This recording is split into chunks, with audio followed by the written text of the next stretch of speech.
The planet of Vera Prime was burning, not with fire but with the cold metallic hum of war. Smoke from shattered cities rose into the sky, mixing with the red clouds that gave the planet its ominous glow. Human ships patrolled the orbit, scanning for any sign of the enemy. The Zalari, a race of intelligent, insect-like aliens with crystal-like eyes and bodies that shimmered under the sun. Captain Elias Kane gripped the controls of his damaged dropship, the Hawking, as it hovered above the battlefield. His eyes scanned the chaos below. Buildings crumbled like sandcastles under relentless bombardment. Zalari troops advanced in precision, hunting every human soldier they could find. Status report. Elias barked over the comms. Minor hull damage, came the reply from Lieutenant Mara, his second in command. Shields are holding, but the enemy's heavy units are closing in. We have maybe 5 minutes before we're trapped. Elias's jaw tightened. He didn't need the report to know that. He could see the enemy forces moving like a tide of steel and claws, precise and terrifying. Every human on the surface was in danger and every second counted. And then he saw her, a small figure crouched in the ruins of what had once been a marketplace. Her body was tiny, but her crystalline wings, fragile, almost transparent, caught the dim light like fragments of broken glass. Her eyes, wide and luminescent, met his from across the battlefield. She was alone, a child, a Zalari child. Elias' heart skipped a beat. The war had taught him one thing clearly. Zalari children were rarely left alive. If she remained here, she would not survive the hour. "Lieutenant," he said, voice low but urgent. "Prepare for extraction. We're bringing her out." Mara hesitated, her hand hovering over the weapon controls. "Captain, she's the enemy. Orders are clear." Elias shook his head. "Orders are written by humans. Ethics are universal. If we leave her, she dies. We save her." Mara's eyes softened. She had seen this side of Elias before. The side that didn't follow the rules blindly. The side that acted because it was right, not because it was convenient. "Understood," she said finally. Prepping the ship. Elias adjusted the Hawking's thrusters, guiding it through the wreckage and debris. He could feel the heat from nearby explosions, see shards of metal and stone spinning through the air. The child was moving now, stepping forward carefully as though she could sense he was coming for her. "Captain," Mara warned. "Enemy patrols on the left. They're fast." "Then we'll be faster," Elias said. He pressed the ship's acceleration, weaving through falling buildings and bursts of laser fire. His hands moved instinctively over the controls, every motion precise, every maneuver a calculation of survival. The child froze, her wings fluttering nervously. She opened her mouth as if to cry, but no sound came. Elias didn't need words. He saw her fear mirrored in his own. "Almost there," he muttered. He hovered the Hawking above the child, lowering the extraction ramp. "Come on, quickly." The child hesitated. Elias felt the weight of the moment. One wrong move and both of them would be destroyed. Then, as if understanding, she ran. Her tiny legs moved as fast as they could, and Elias extended his hand. She grasped it, fragile fingers wrapping around his, and together they surged into the ship.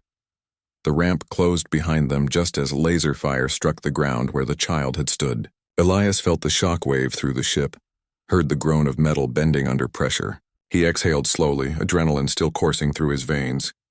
"Is she safe?" Mara asked, checking the child carefully. "She's safe," Elias said. He turned to look at her. She was staring at him wide-eyed, as if studying the human who had just defied the galaxy to save her life.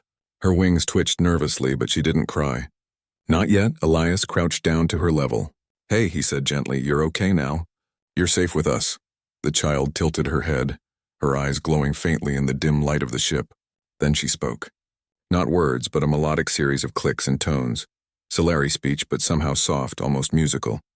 Elias didn't understand the words, but he felt the meaning. She was thanking him. "Yeah," he said with a small smile. "I got you." They were silent for a moment.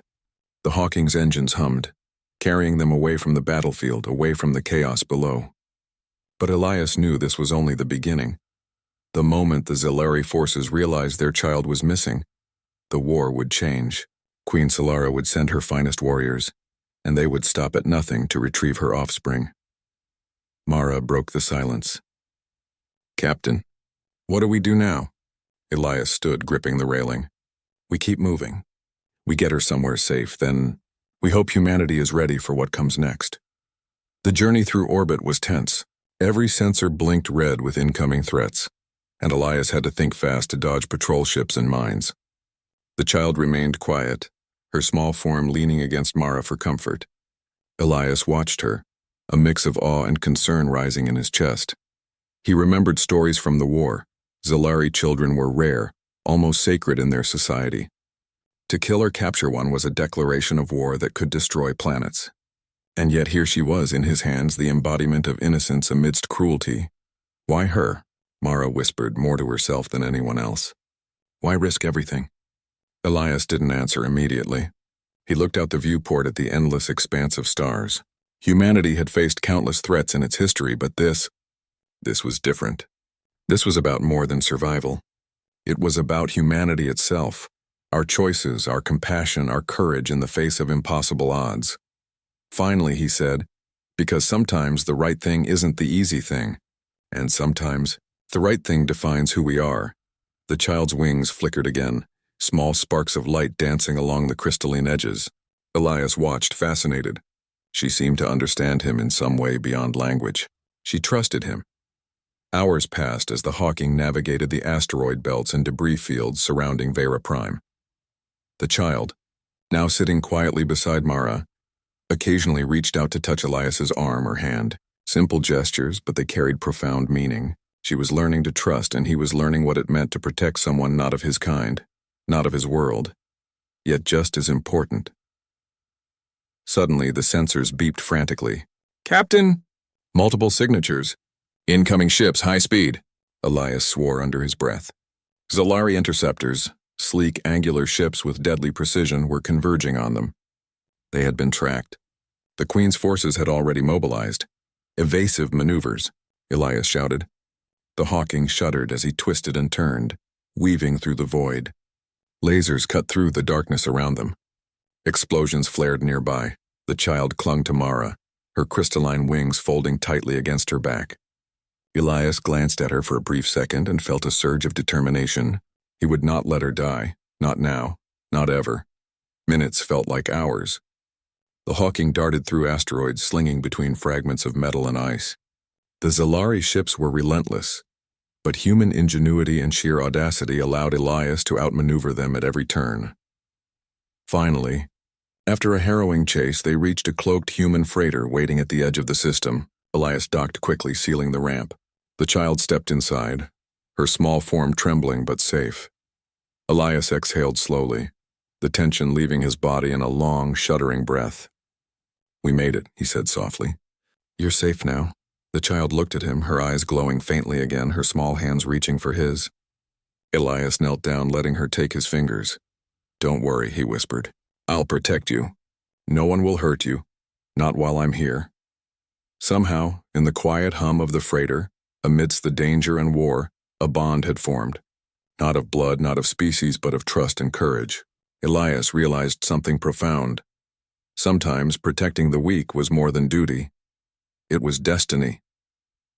And far away, across the stars, Queen Solara's eyes blazed with fury and curiosity. Her child had been taken. But more than that, someone human had dared to defy her. Someone human had shown the courage and heart that even her own kind rarely displayed. The game was just beginning. The freighter drifted quietly through the empty void beyond Vera Prime, its dark hull nearly invisible against the backdrop of stars. Captain Elias Kane leaned against the control console, his eyes fixed on the viewport. He could see nothing yet feel everything. Every flicker on the sensors, every faint signal from deep space. Leary, the Zalari child, sat in a small corner of the cabin, her crystalline wings folding and unfolding nervously. She had remained silent since the rescue, observing Elias and Mara with large, luminous eyes. Her alien gaze seemed to measure them, to judge their worth, even though Elias knew that judging was something she barely understood at her age. Mara checked the freighter's systems again, her fingers moving over the panels with precision. Captain, she said, her voice low, I've calculated escape routes. If we jump to hyperspace now, we could get at least a day ahead of any pursuers. Elias shook his head. We can't just run blindly. They'll track us eventually. We need a plan, a way to make sure she stays safe no matter what they throw at us. Mara raised an eyebrow. You're talking about the Zalari Queen. Elias' jaw tightened. Exactly. And she's not someone you just outrun. She commands a fleet that makes the human navy look like a toy collection. A soft sound drew his attention. Leary had stepped closer, her small hand touching the edge of the console. She emitted a series of soft clicks and tones, her voice trembling slightly. Elias bent down to her level. I don't understand your words, he said gently, but I understand you're scared. Her wings fluttered, glowing faintly. Elias realized she was trying to communicate a warning. He turned to the sensors and saw it. A faint energy ripple moving through the void, closing in fast. They're here, he muttered. Not just one ship. A squadron, Mara cursed under her breath. They found us sooner than expected. Captain, we have to jump now. Elias shook his head again. No, if we jump now, they'll know our trail and follow us right to the next system. We need a diversion, and I think I know one. He activated the freighter's external drone network. Small, agile drones detached from the ship and began to scatter in all directions, emitting false energy signatures. Elias grinned. Let's give them a little human creativity. The Zalari ships appeared on the sensors, sleek, angular, deadly. They moved in perfect formation, calculating every move. But humans were unpredictable, chaotic by nature, and Elias intended to use that. The freighter lurched suddenly as he spun it toward a nearby asteroid field.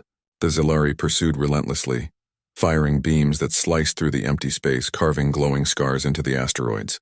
Leary squealed, frightened, and Elias reached out instinctively. It's okay, he said, his voice calm despite the chaos. I've got you. She clung to him for a moment, her wings folding tightly against her back. In that instant, Elias felt a connection, fragile but real. He was no longer just protecting a child. He was protecting a future, a life that could change the course of two species. The freighter darted between massive asteroids, engines screaming. The Zalari ships were relentless, but Elias had learned their patterns. He anticipated their moves, using their predictability against them. One by one, drones detonated near the pursuers, creating a series of explosions that scattered them momentarily. Captain, Mara shouted. They're splitting. 2 ships are coming straight for us. Elias's eyes narrowed. Then we'll make them regret it. He engaged the ship's main thrusters, spinning the freighter in a controlled barrel roll. Lasers struck the hull, but the ship held, armored and resilient. He fired a short-range EMP, disabling one of the interceptors, sending it spinning into the nearest asteroid. Leary's eyes widened, her wings flickering in amazement. Human, she whispered, her tone almost reverent. Elias smiled, realizing that even in her alien way she recognized courage. Minutes stretched into an eternity. The remaining Zalari ships regrouped, but by then Elias had already used the chaos of the asteroid field to his advantage. With a final burst of speed, the freighter cleared the field and engaged its hyperdrive, disappearing into the blackness of space. The ship shuddered as it entered hyperspace, and for the first time in hours Elias allowed himself a deep breath. She's safe, he said softly, glancing at Leary. She looked at him, eyes wide, and gave a small, almost imperceptible nod. Elias's chest tightened. Somehow, in the vast emptiness of space, amidst war and chaos, he felt hope. Mara checked the navigation systems. We're clear for now. But Captain, she's going to draw more attention. The Queen will not let this go. I know, Elias replied. He looked out the viewport at the streaking stars. And neither will I. Hours later, the freighter emerged from hyperspace into a quiet sector near the outer rim of the galaxy. Elias guided the ship to a small, uninhabited moon with hidden caves and natural shielding. Here, the Zalari scouts would have difficulty finding them. Leary explored cautiously, her small hands brushing against the rocky walls. Elias watched her, a faint smile tugging at his lips. This will be our home for now, he said. Safe, hidden, and just far enough away. That night, as the freighter rested, Leary climbed onto the control deck. She stared at Elias, her alien features soft but intense. She emitted another series of clicks, her tone urgent yet curious. What is it, little one? Elias asked. Her wings glowed softly as she reached out, touching his arm lightly. It was a simple gesture, but Elias felt its weight. She was trying to communicate something important. She wants you to understand, Mara said quietly, watching. Not just her words, but her intent. She trusts you. Maybe more than anyone else ever will. Elias looked at Leary and nodded. I understand. I promise I won't let anything happen to you. The next days were tense. Elias and Mara worked tirelessly to reinforce the freighter's defenses and set up monitoring systems. They were ready for any attack, but Elias also took time to teach Lyri about human ways, how to operate simple systems, how to think strategically, and how to trust instincts. Lyri absorbed it all quickly, her alien mind processing human thought patterns in ways Elias found both impressive and humbling. She wasn't just a child. She was brilliant, resilient, and surprisingly perceptive for her age. One evening, as Elias monitored the sensors, an alert flashed across the console. Small readings, distant, almost imperceptible. Zelari ships approaching. The Queen had found them. Elias's hands tightened on the controls. Mara, prepare for evasive maneuvers. They won't give up. Lyri approached, her wings flickering nervously. Elias crouched, meeting her gaze. It's okay.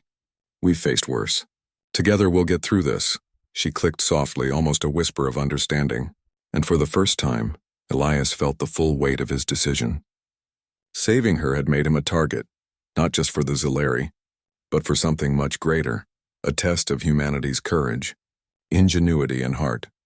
When the Zelari fleet appeared on the sensors, Elias felt no fear, only determination. He would protect her, not because of orders, not because of duty, but because it was right. And in doing so, he would show them all what humans were capable of: bravery, loyalty, and a willingness to risk everything for the innocent. The freighter accelerated toward the incoming threat.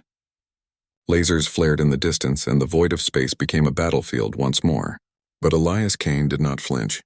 Beside him, Lyri clung to Mara, her wings glowing faintly as if drawing courage from the humans who had saved her.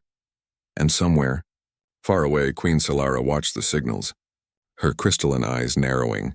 The child had been taken. A human had dared to defy her, and something in that defiance intrigued her. The chase had begun, but it would not end until one side, human or Zelari, showed true strength. And Elias Kane had already proven that humanity's strength was more than weapons or numbers. It was heart, courage, and the will to protect life, even that of an enemy. The stars stretched endlessly ahead, but Elias knew one thing. No matter what came next, he would not let Lyri fall. He would fight. He would endure. He would prove that humans could stand against any threat, because protecting the innocent was not just survival, it was the essence of humanity. And in the silence between the stars, a fragile bond was growing, one that might change the fate of two civilizations forever.